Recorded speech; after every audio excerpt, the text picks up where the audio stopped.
विश्वादिदेव सवितुर्दुरितानि परासुव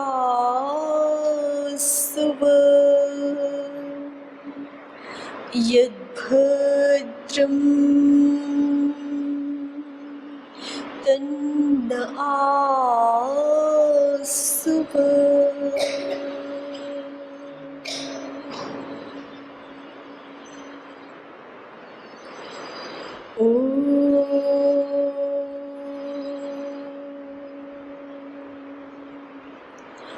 आरो भद्राः क्रतवो यन्तु विश्वतो दग्धासो अपरीतास उद्भिदः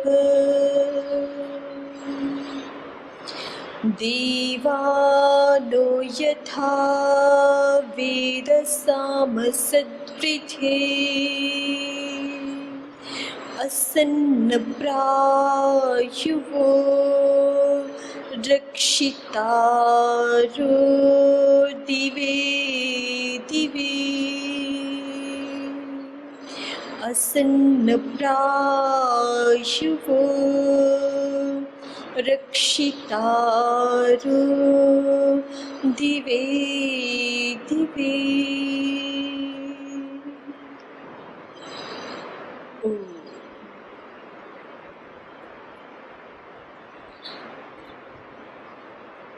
व्यवहार भानु इस लघु ग्रंथ का स्वाध्याय प्रारंभ कर रही हैं हम। भूमिका के रूप में महर्षि दयानंद सरस्वती जी ने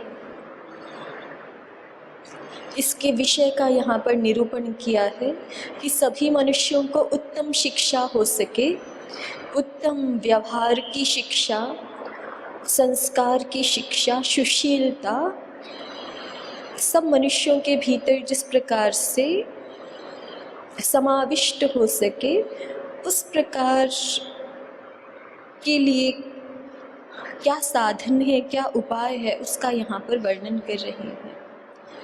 तो सर्वप्रथम इसका विषय का निरूपण करते हुए कहते हैं, ऐसा किस मनुष्य का आत्मा होगा कि जो सुखों को सिद्ध करने वाले व्यवहारों को छोड़कर उल्टे आचरण करने में प्रसन्न होगा।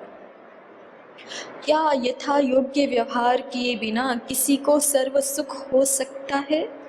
क्या मनुष्य अच्छी शिक्षा से धर्म, अर्थ, काम और मोक्ष फलों को सिद्ध नहीं कर सकता और इसके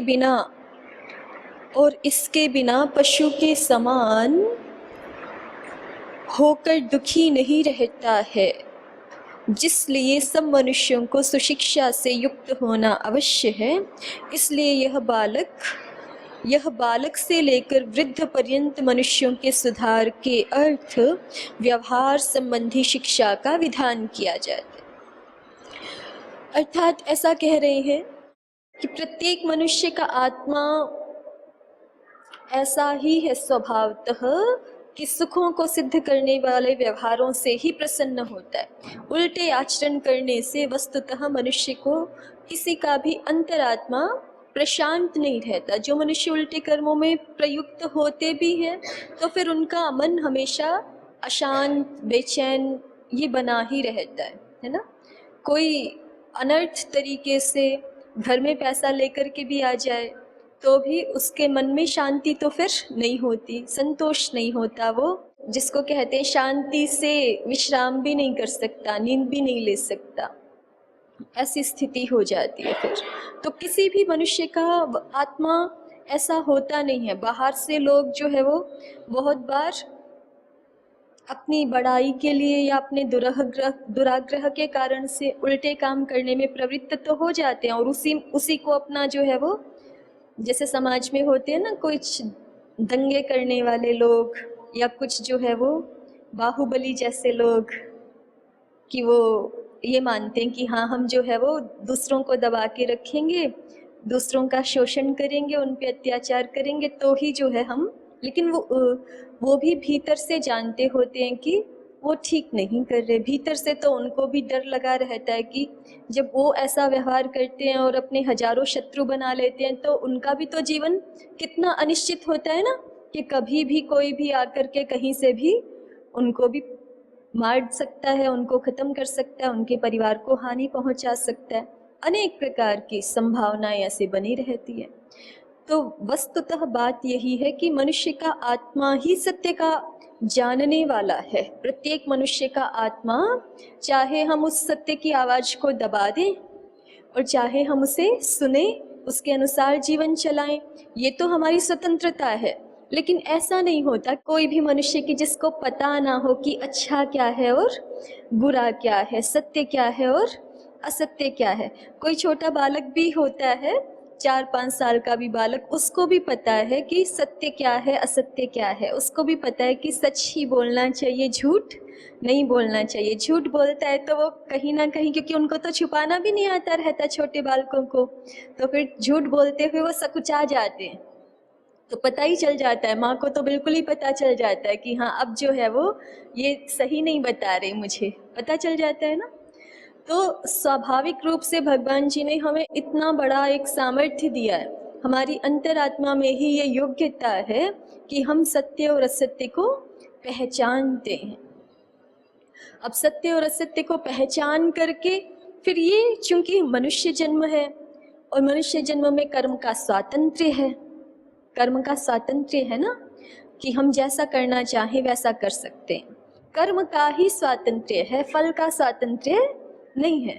फिर कर्म जैसा कर दिया उसके अनुसार वैसा परिणाम, वैसा प्रभाव, वैसा फल प्राप्त करने के लिए हमें फिर सावधान रहना चाहिए।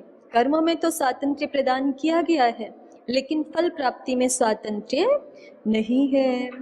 तो इसलिए सावधानी से कर्म का हम चयन करें अपने लिए, क्योंकि कर्म चुनते समय हम एक तरह से फल भी चुन रहे होते हैं। ऐसा नहीं है कि हमने केवल कर्म को ही चुना है। कर्म को चुन लिया तो उसका जो आगामी परिणाम है उसको भी हमने चयन कर ही लिया अपने लिए। अच्छे कर्म का स्वाभाविक रूप से अच्छा परिणाम आने वाला ही है और बुरे कर्म का बुरा परिणाम होने वाला ही है। तो हम केवल कर्म को चयन नहीं करते होते, हम साथ में उसके फल को भी चुन रहे होते हैं। हम आलस्य को चुन रहे होते हैं तो साथ में हम अपनी असफलता को भी चुन रहे होते हैं, है ना। ये नहीं है कि आलस्य तो कर लिया और उसका जो है वो परिणाम कुछ विपरीत हो जाएगा, ऐसे नहीं। आलस्य को चुन रहे हैं तो असफलता को भी चुन रहे हैं। कोई विद्यार्थी जो है वो पढ़ाई के समय भी नींद को या खेल कूद को या उल्टी सीधी बातों को देखने में, सुनने में, उसी को चुन रहा है, तो फिर उस एक तरह से वो अपनी विद्या की अयोग्यता को भी चुन ले रहा है। इसी तरह से कोई गृहिणी है, वो अपने कार्य की बजाय, अपने कर्तव्य की बजाय किसी और चीज को चुन रही है, तो फिर वो एक तरह से अपने गृह सुख को भी उसका अचयन कर रही है, क्योंकि कर्तव्य पालन नहीं होगा तो फिर जो परिवार का सुख होना चाहिए प्राप्त, वो भी नहीं हो सकेगा।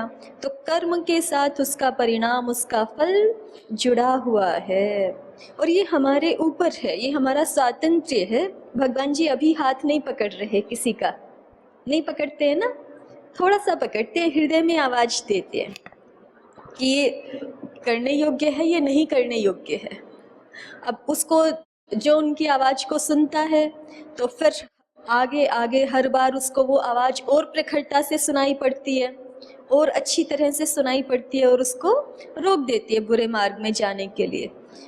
लेकिन जो उस आवाज को इग्नोर करता है, एक बार भीतर से आवाज सुनाई पड़ती है, 2 बार, 3 बार, 4 बार, लेकिन यदि हम ना सुनने का अभ्यास कर दें तो फिर वो अंततः आवाज होती तो है हमेशा, लेकिन हमारा ध्यान इतना भटक जाता है कि उस आवाज को हम पहचान नहीं सकते, सुन नहीं सकते। तो सत्य और असत्य को यद्यपि प्रत्येक मनुष्य का आत्मा जानता है, चाहे कोई कितना ही बड़ा आतंकवादी हो, चाहे कोई कितना ही बड़ा डाकू हो, कितना ही बड़ा कुकर्म करने वाला कोई भी मनुष्य हो, भ्रष्टाचारी हो, व्यभिचारी हो, कोई भी, लेकिन प्रत्येक व्यक्ति अपने अंतरात्मा में तो सत्य और असत्य को जानने वाला ही होता है। ये अलग बात है कि उसने सत्य की आवाज़ को सुना नहीं, और सत्य की आवाज़ को सुना नहीं तो फिर वो सत्य की आवाज़ अब इतनी दब गई है कि वो हमारे कानों तक पहुंच नहीं पाती। होती तो है हमेशा, लेकिन पहुंच नहीं पाती। और इसी से फिर मनुष्य जीवन में भिन्न भिन्न परिणाम देखने को मिलते हैं। यदि हम सत्य की आवाज़ को ठीक से नहीं सुनते हैं तो हमारा जीवन जो है असद मार्ग में प्रवृत्त हो जाता है, और असद मार्ग का सहज स्वाभाविक परिणाम दुख ही है। अभी मनुष्य जो है वो अपने यौवन काल में भले ही थोड़ा उसके तात्कालिक सुख को अनुभव कर ले, लेकिन उसके जीवन का जब ढलान होता है एक तरह से, तब उसको सारी चीज़ें स्पष्ट स्पष्ट समझ में आने लगती हैं, दिखने लगती हैं कि ये ठीक नहीं हुआ, जीवन खराब कर दिया हमने। और दूसरी तरफ यदि हम सत्य का मार्ग चुन लेते हैं, यदि हृदय में जो सत्य की आवाज़ होती है, जो हमारा अंतरात्मा सत्य को जान रहा है, उसके अनुरूप उस पर चलने में कई बार कष्ट भी होते हैं थोड़े थोड़े, लेकिन वो कष्ट तात्कालिक हैं, उसका परिणाम अमृत के जैसा है। वेद भगवान भी स्वयं कह रहे हैं, ऋतस्य ही श्रुतः सन्ति पूर्वः। सत्य में बड़ी शक्ति है। ऋतस्य ही श्रुतः सन्ति पूर्वः। श्रुतः कहते हैं शोक निवारक संपत्तियों को। तो वेद भगवान का ये सीधा सीधा स्पष्ट निर्देश है हमारे लिए कि यदि हम, हमारे जीवन में शोक का सबसे बड़ा कारण असत्य ही है, अज्ञान ही है। असत्य से फिर आगे सारे शोक वाले मार्ग प्रारंभ होते हैं। जहाँ से हम असत्य को ग्रहण करना शुरू करते हैं, वहाँ से फिर दुख के मार्ग शुरू हो जाते हैं। और सत्य में इतनी बड़ी शक्ति है। ऋत कहते हैं सत्य को सामान्य भाषा में, तो ऋतस्य ही श्रुतः सन्ति पूर्वी ही। ऋत की शोक निवारक संपत्तियां बड़ी सनातन काल से हैं, सनातन संपत्तियां हैं। ऋतस्य ही श्रुतः सन्ति पूर्वी ही, ऋतस्य धीतिर्वृजनानि हन्ति। तो ऋत का ये स्वभाव ही है, सत्य का ये स्वभाव ही है कि उसको जो मनुष्य अपनाता है वो उसके शोक का नाश कर देता है। शोक का नाश कैसे कर देता है, तो उसके लिए आगे बताया है ऋतस्य धीतिर्वृजनानि हन्ति। क्योंकि जो मनुष्य ऋत को धारण करता है ना, उसका केवल ये एक व्रत कि उसने ऋत को, सत्य को धारण किया है, उसका ये एक व्रत उसके जीवन के सारे वृजिन को नष्ट कर देता है, सारे पापों को नष्ट कर देता है। एक ही सद्गुण वो चुंबक के समान कार्य करता है और सारे सद्गुणों को जीवन में लेकर के आ जाता है और सारे पापों को नष्ट करता है। और फिर कोई कहे कि नहीं ठीक है, भले ही सत्य की इतनी बड़ी महिमा है, फिर भी हमें सत्य से कोई लेना देना नहीं है, हम जैसे जी रहे हैं वैसे ही ठीक है। तो भगवान जी कहते, वेद भगवान कहते कि नहीं, मनुष्य को मैंने ऐसा बनाया है कि वो जो है वो अंततः आत्यंतिक रूप से सो नहीं सकता। ऋतस्य श्लोको बधिरा तदर्थ कर्णाबुधान शुचमान आयो हो। मनुष्य को बनाया ही भगवान जी ने ऐसा है कि अंततः ये जो सत्य की आवाज़ है वो उसके कानों को भेद करके भी अंदर पहुँचेगी। अभी नहीं समझ में आ रही है तो जीवन के किसी न किसी क्षण में तो समझ में आएगी ही। ऐसा सृष्टि का नियम है। ऋतस्य श्लोको, ऋत की आवाज, बधिरा तदर्थ, जो ऋत के प्रति, सत्य के प्रति अभी बहरे बने हुए हैं ना, उन बहरों के कान को फोड़ करके भी अंदर पहुंच जाएगी। ऋतस्य श्लोको बधिरा तदर्थ शुचमान आयु, और मनुष्य के मन को शुद्ध कर देगी। ऐसा क्षण आएगा ही, पर यह है कि मार्ग को हमें कठिन बनाना है, दुखप्रद बनाना है। सत्य को ग्रहण करना तो अंततः होता ही है, सत्य को स्वीकार करना प्रत्येक मनुष्य को पड़ता ही है, चाहे इस जन्म में चाहे और कभी। रामकृष्ण परमहंस महाराज जी कहा करते थे, उनके शब्दों का ये अभिप्राय है, पूरे शब्दशः तो नहीं बोल रही हूँ मैं, कि मनुष्य जन्म प्राप्त हुआ है तो अब उठ जाओ, जाग जाओ। यदि संसार के ये जो सांसारिक विषय भोग हैं, ये सारे के सारे अपूर्ण हैं। इन अपूर्ण विषयों में पूर्णता की खोज करना केवल मूर्खता है, और चूंकि ये अपूर्ण है इसलिए ये आपको कभी भी पूर्णता की अनुभूति प्रदान नहीं कर सकते। तो फिर क्यों समय व्यर्थ कर रहे हैं? तो अभी उठ जाएं, जाग जाएं, और ये आपको करना ही होगा, चाहे अभी करें, चाहे 10 साल बाद करें, चाहे 50 साल बाद करें, चाहे अग्रिम जन्मों में करें। ऐसे ठाकुर परमहंस जी के कुछ वाक्य मिलते हैं। तो यही शिक्षा शास्त्रों की भी है कि मनुष्य का अंतरात्मा सत्य और असत्य को पहचानता है, जानता है। तो अब मनुष्य का पुरुषार्थ ये है कि जब हम पहचान रहे हैं तो भले ही हमें सत्य को ग्रहण करने में थोड़ा पुरुषार्थ करना पड़े, लेकिन फिर भी पुरुषार्थ युक्त हो करके हमें असत्य का त्याग और सत्य के ग्रहण में सदैव उद्यत रहना चाहिए। महर्षि दयानंद जी ने तो आर्य समाज के नियमों में से ही एक ये बनाया है ना, प्रत्येक मनुष्य को सदैव असत्य के त्याग में और सत्य के ग्रहण में उद्यत रहना चाहिए। हठ, दुराग्रह आदि के कारण से असत्य का ग्रहण नहीं कर लेना चाहिए। तो यही वेद भगवान ने कहा, ऋतस्य श्लोको बधिरात दर्द करना बुधान शुचमान आयो। ऋत की आवाज अंततः सबके कानों को खोल ही देती है, सबके हृदय तक पहुंच ही जाती है। तो इसलिए कोई भी उसके प्रति आत्यंतिक रूप से सो नहीं सकता। सुनना तो है ही हमें सत्य की आवाज को, अभी सुन ले या फिर जो है वो बाद में दुख आदि भोग करके, परिणाम भोग करके फिर बाद में संभले, ये हमारे ऊपर है।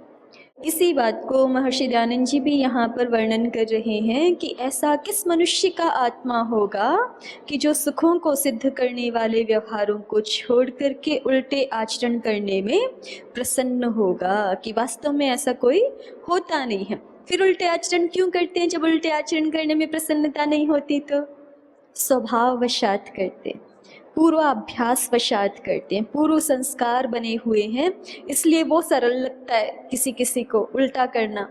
तो इसलिए उल्टे आचरण दुराभ्यास के कारण, अज्ञानता के कारण, अपने हठ के कारण कि नहीं मैं तो ऐसा ही करूँगा, होता है ना किसी किसी में हठ अकड़ हो जाती, पता चल रहा है कि नहीं ये गलत है, लेकिन फिर भी स्वीकार नहीं कर सकते कि स्वीकार करने से तो जैसे हम छोटे हो जाएंगे, ऐसा लगता है। तो अज्ञानता, हठ, दुराग्रह, स्वार्थ के कारण से मनुष्य उल्टे आचरण करता रहता है। यद्यपि उल्टे आचरण करने से किसी को भी अंतरात्मा में प्रसन्नता होती नहीं है, लेकिन अपने बाहरी दिखावे के लिए, अपनी अकड़ के लिए, अपने मिथ्या अहंकार के लिए उल्टे आचरणों को करने में मनुष्य लगा रहता है। तो स्पष्ट महर्षि दयानंद जी कह रहे हैं, क्या यथा योग्य व्यवहार किए बिना किसी को सर्व सुख हो सकता है? अर्थात नहीं ही हो सकता। क्या मनुष्य अच्छी शिक्षा से धर्म, अर्थ, काम और मोक्ष फलों को सिद्ध नहीं कर सकता? अर्थात कर सकता है। मनुष्य जीवन के 4 पुरुषार्थ होते हैं। वैदिक सनातन परंपरा के अनुसार मनुष्य जीवन के 4 प्रयोजन हैं। हाँ, हम किसी बालक से पूछें कि आपके जीवन का क्या प्रयोजन है, क्या लक्ष्य है, ऐसे पूछते हैं सामान्य रूप से, आप क्या करना चाहते हो आगे बड़े होके?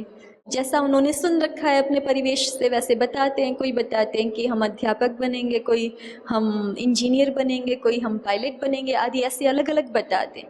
लेकिन हमें बालकों को क्या सिखाना चाहिए? केवल उतना ही उनके जीवन का उद्देश्य नहीं है, वो तो केवल आजीविका का एक साधन है और समाज की सेवा का एक साधन है।